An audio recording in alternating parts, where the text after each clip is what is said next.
Alors dites-nous, si nous sommes à Lomé du 15 au 22 novembre et qu'on vient à la fabrique de fiction, qu'allons-nous découvrir? On va avoir du théâtre.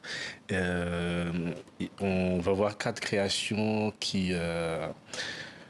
qu'on fabrique depuis pratiquement 1 an et demi, 2 ans, avec des artistes qui viennent de partout, de France, de Québec, du Gabon, du Bénin, du Mali. Et 4 artistes. Non, 4 créations. 4 créations de 2 autrices et de 2 auteurs. Oui, 4 créations proposées par 2 autrices et 2 auteurs qu'on a invités à Lomé déjà l'année dernière pour séjourner dans la capitale togolaise. Et on leur a demandé de s'intéresser à un endroit. Ça peut être n'importe quoi, un endroit connu ou pas, des rails qui passent dans un marché ou un hangar, et d'inventer une pièce de théâtre qui se déroule dans cet endroit-là. La pièce peut parler de l'endroit ou pas, mais d'imaginer une fiction qui se déroule dans ce lieu. Et après, on rassemble des moyens de production, des équipes, des artistes, pour venir mettre en scène les textes dans les lieux qui ont inspiré leur écriture, de sorte à boucler une boucle. Alors 4 auteurs dans 4 lieux différents. Donc, comment se fait la sélection des auteurs et des lieux aussi? Oui, alors les lieux sont choisis par les auteurs et les autrices parce que pendant leur séjour, c'est vraiment, on leur donne une carte blanche pour désigner le lieu qui les intéresse, qui les intrigue, voilà. Et comment on les choisit, les auteurs et les autrices? Il faut dire que je suis auteur à la base et je travaille aussi avec des collègues pour l'organisation du festival. Donc on va lire des pièces. On demande conseil aussi à des comités de lecture ou bien à d'autres collègues ou à d'autres initiatives qui sont dans la sous-région, que ce soit les amis des Récréatrales ou du Praticable ou de Bouja Sans Tabou. Et on va découvrir un peu comme ça les univers des auteurs et des autrices et on se pose la question si cette poétique-là que propose cet artiste ou l'esthétique peut matcher avec ce que Lomé propose. Un mot? Oui, pardon. Et voilà, c'est comme ça qu'on les choisit. Et un mot peut-être sur les différentes pièces qui seront jouées?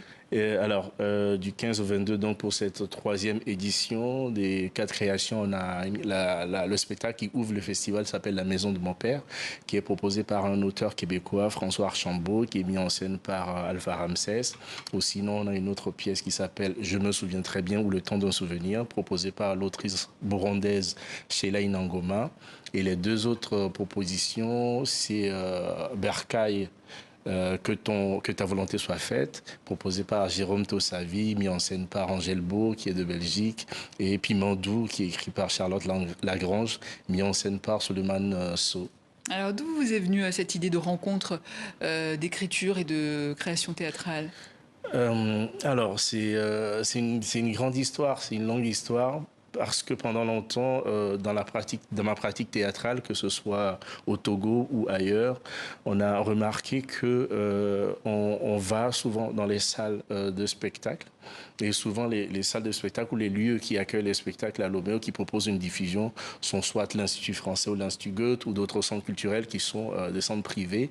Mais la population a une certaine réticence à rentrer dans ces endroits-là.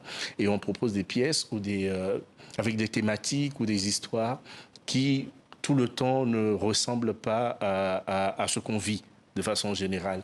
Et on s'est dit, tiens, ce serait plus intéressant d'aller chercher même l'inspiration théâtrale, l'histoire qu'on va inventer dans le quotidien des gens, pas seulement dans les faits divers, mais de prendre appui sur de prendre appui sur le territoire.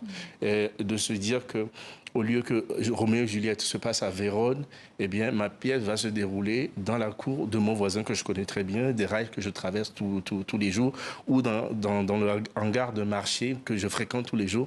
Et c'est à partir de cet endroit-là que la fiction va se déployer. Et du coup, cela permet d'avoir une cohésion totale, une adhésion totale de la population de Lomé. Ça, d'une part, et aussi profondément parce que je pense que le Togo, Lomé principalement, vit très fortement la question de la culture, déjà par le fait de la religion vaudou qui qui est un grand creuset de proverbes, d'histoires, de contes, de mythes aussi, une grande philosophie, mais aussi une capacité, il me semble, d'inventer des légendes ou des histoires urbaines comme ça tous les jours. Je donne l'exemple, par exemple, du carrefour des deux lions, qui est un monument qui existe à Lomé, avec deux lions gigantesques. Et du jour au lendemain, on raconte que, en fait, ce ne sont pas deux lions, mais c'est un lion et une lionne. Et à 1 heure du matin, la lionne s'en va et revient chaque jour à 5 heures du matin, avant que le jour ne se lève, et répète le même mouvement à chaque fois. Il y a plein de variantes comme ça. Oui. Et à chaque fois qu'il y a un événement, un fait ou quelque chose qui arrive dans cette capitale, il y a une capacité à inventer une histoire autour de ça. On s'est dit, tiens, c'est à cet endroit-là qu'il faut proposer quelque chose. Alors, il y a aussi les petites fabriques de Gustave. De quoi s'agit-il?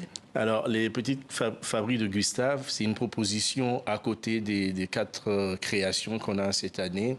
C'est notre ami, mon ami Gustave Akakpo, qui est auteur, metteur en scène et comédien, qui propose... ce n'est pas un spectacle dans le sens, je vais dire, cadré du terme, mais plutôt une aventure à vivre avec le public. C'est peut-être ludique, c'est peut-être littéraire, sur 2 épisodes. Il y a un épisode qui s'appelle, par exemple, l'autofiction, l'auto pour l'autorifiction, où voilà, on invite le public, il invite le public en tout cas à faire un cheminement avec lui. Et c'est à voir donc à la Fabrique de Fiction, 3e édition du 15 au 22 novembre à Lomé. Merci Elema aussi. Merci beaucoup de m'avoir invité. Co-directeur donc artistique du festival.